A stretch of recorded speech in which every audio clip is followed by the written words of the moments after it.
Listen to Alfred. A new official long-stay car park could be available in Shaftesbury Town Centre later this year. It's hoped that sustainable electric vehicle charging points would form part of this development on Coppice Street. Parking fees would fund community projects.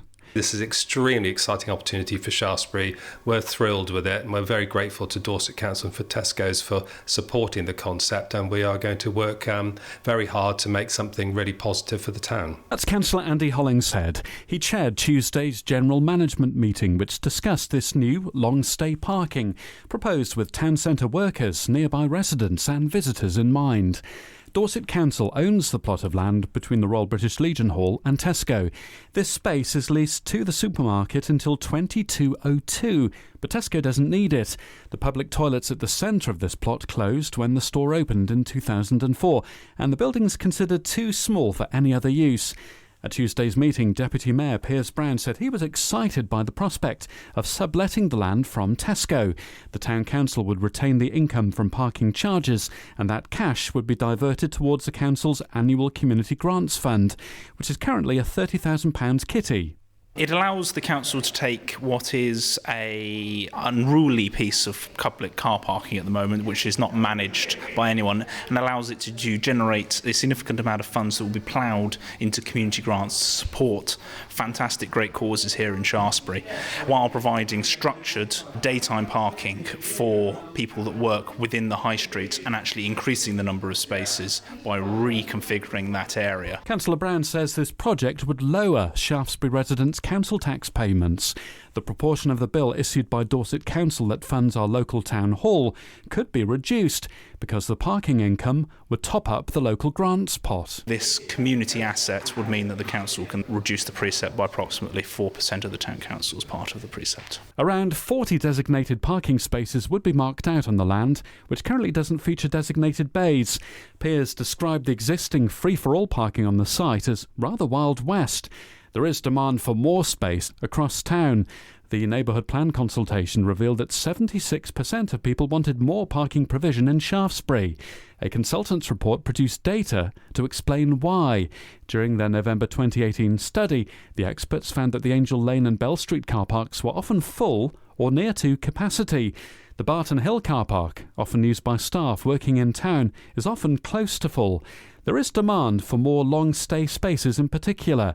The Chamber of Commerce has evidence from members who face difficulty arranging long seminars or business sessions because visitors need to move their cars during the day. The Town Council business manager, Bree Logan, told the meeting that she'd uncovered over 1,000 documents relating to discussions between the Town Council and the former North Dorset District Council over this land.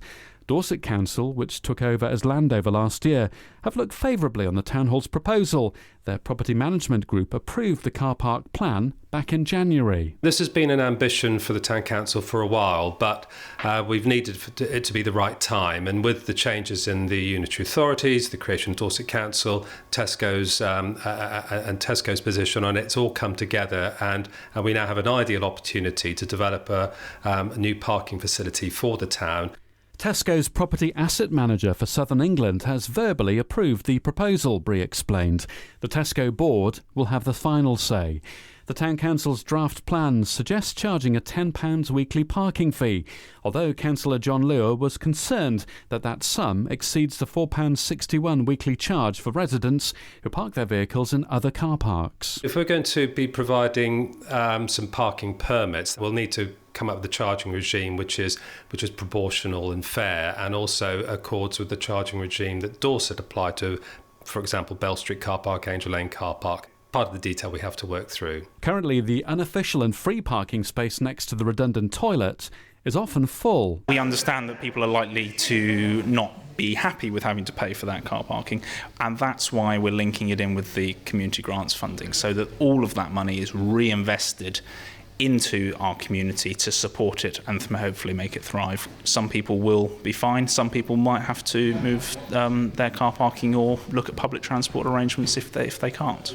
But Andy says stakeholders will be consulted before the plans are set in stone. We will obviously want to take people's views and recommendations. We will be talking to organisations, for example, the Chamber of Commerce and others, to get their views on how we progress this. These Coppice Street car park proposals meet another of our community's demands voiced during the neighbourhood plan consultation.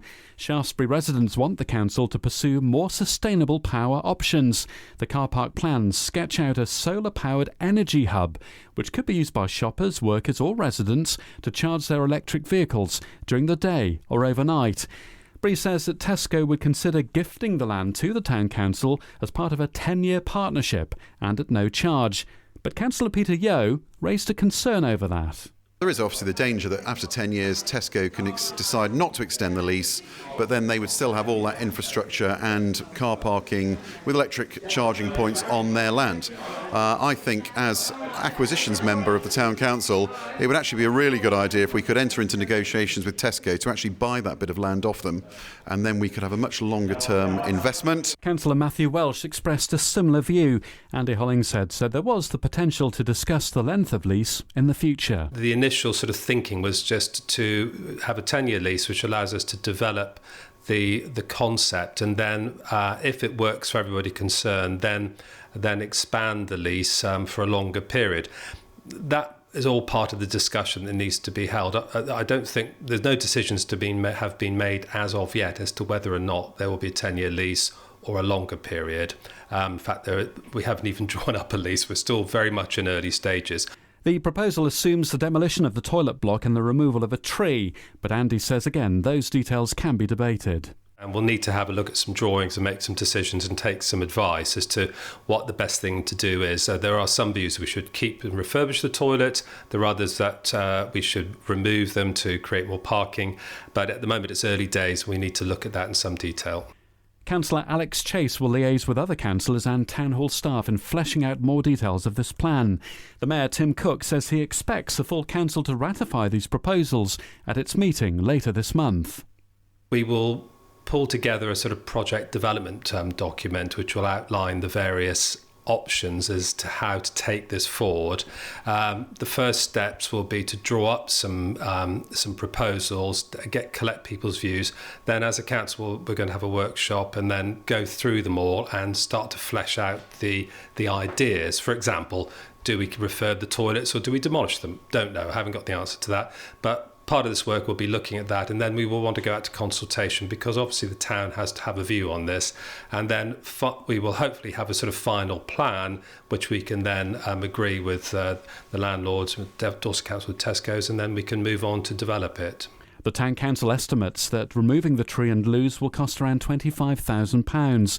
If the full council backs the plans as they are expected to do, Andy hopes the new car park will be open for business sometime this summer. So I am hoping that within the next 6 months we should have things really well progressed, maybe even parking there under the new regime.